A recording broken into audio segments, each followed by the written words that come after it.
Yeah, thanks. It's a delight to have Gregory on. I had his book bookmarked for, I think, a year or more. I finally got round. Everyone has their long lists of books to read, and I just couldn't wait to get to this. But I had no idea in the wide world how impactful and important it would be. And it's written in simple, plain language that anyone can understand, but it has the highest, it's extremely profound, actually. Very well written, Gregory, I must say, Mike. So, Greg, congratulations on that work, and it certainly affected my life. I'm glad to have you on to be able to talk about it. Thank you very much, Michael. I really appreciate your appreciation.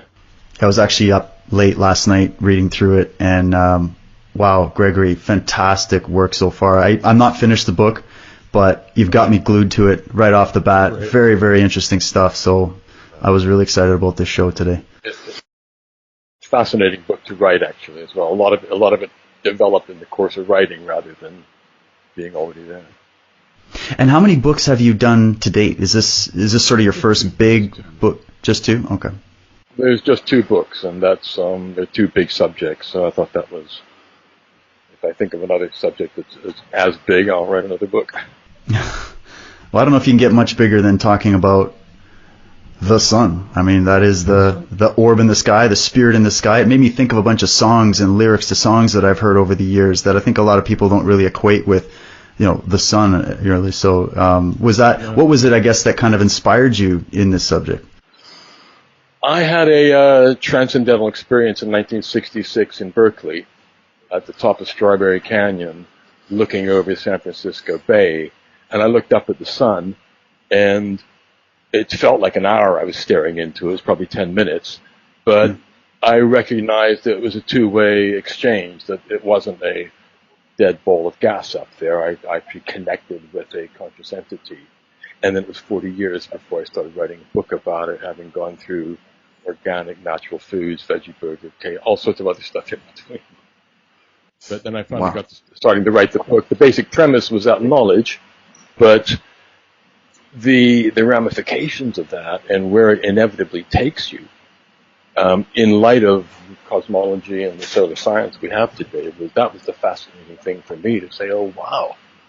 I couldn't believe that the cosmologists, they've got this evidence in front of them, and yet they cannot break through that Christian taboo that was placed upon them centuries ago to don't tread on our spiritual turf or we'll burn you, literally or physically, literally. And they just hold on to this taboo as if it's science, and it's not. It's one of those books that immediately I knew was exceptional because it is a devastating blow to this brutal fraud of arch materialism and scientism, both of which you go after in your book, but it helps us shift. And it's good for materialists because this book, if it was read by a materialist type of scientist, I believe they would change. I mean, okay, some of them know this and just don't have the courage to speak up, but your book would help anyone who's unsure, say they've come from a materialistic background. But if they were to read this book, they would change their minds. They change their directions. Now, they actually should have done this already years ago. We had Goethe, we had Schelling, we had Victor Schauberger, and we've had Rudolf Steiner and Walter Russell and even Hanne Alfvén from Sweden, with plasma cosmology. So it's not that this science hasn't been out there. But I think that because you focused in on the essence of light, which is the essence of life, the essence of consciousness, this then has a huge bearing on materialism. And even if religious pantheists are listening, who tend to still be stuck in a sort of a materialistic paradigm, they need to read your book as well, because I think that religious pantheism, which is a movement in science today, they'll be going in this direction anyhow. Have you had a lot of interactions with materialist scientists, but then they changed after they heard your ideas? Not particularly, but I have had a couple of reviewers along the lines of what you're saying make a point that this is a God for atheists. Yeah. Because an atheist could recognize that the sun is a sentient living being. Whether they give it divine status or not is up to them, but it's not out of the frame of logic. And Rupert Sheldrake, you mentioned, just this year has been started to give talks titled "Is the Sun Conscious?" Oh my He goodness. didn't get the idea from me. He's had it for a while, and I've met him once. He came to one of my talks actually, but Right. he hasn't had, in his own words, he hasn't had the guts to come out with something so radical. Having, it was all right, morphic resonance and these other woo-woo things, but to regard stars as conscious entities was just beyond the pale, and he was scared of doing it as a scientist. I'm not a scientist. I've got no reputation or income to lose from stating the obvious. And to me, the sun for its 1,500 years, like 15 centuries, it's been in the closet. Yeah, And, yeah. out in the cold, and people spend more time thinking about what sunglasses they're going to buy in their life than they do about the star in their movie, the most important thing in the life of every one of us. And as you said earlier, people take it for granted and just forget about this, which is, so I see it as my mission to bring this out. And, people often ask me if I'm going to write another book. Well, to me, there could be nothing more important than bringing the sun back in from the cold after all these years. And nobody else is really working at that. Rupert Sheldrake is now, on the team, if you like. But it's a really important thing, and it does kind of blow away the underpinnings of a few religions that have really been messing the world up quite extremely over for some centuries now. And if Go on.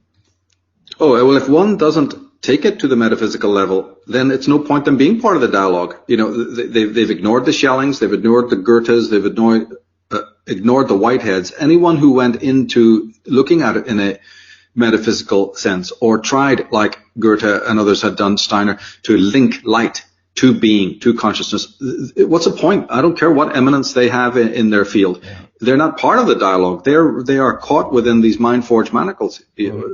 So one can just move on and ignore them. You have a quote here I wanted to read. It says, "It is difficult to escape the conclusion that the sun does have conscious management of many other features, particularly those which most solar scientists believe to be controlled by its corona." And we'll talk about the different, zones of the sun in a minute, just for people who are completely new to this.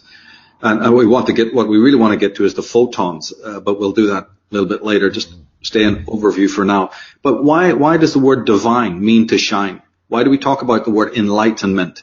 And if people were to study the sun in just a materialistic way, just in a scientific way, they'd soon find out, because it can't just be accidental, the product of accidental material coincidences or whatever, and you even go so far as to describe the sun as an eye and a lens, very much as the ancients had done, but you describe it as a lens, and it's a feedback loop where the light that emanates from it, that is sent out throughout the solar system and universe, returns to it in a way. This is because of the nature of the photon. We'll get to that later. But the ancients did, as David said, they looked at it that way. Even C.S. Lewis, the Christian, had very interesting things to say about light beings that he basically described in terms of solar energy, solar.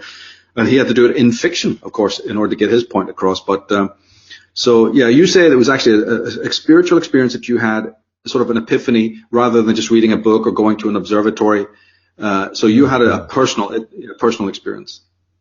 Yeah, absolutely. Up on Strawberry Canyon in Berkeley, and all the years in between, I would never bring it up.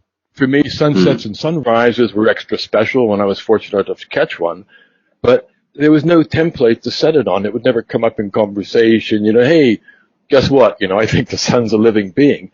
People would think you're absolutely nuts.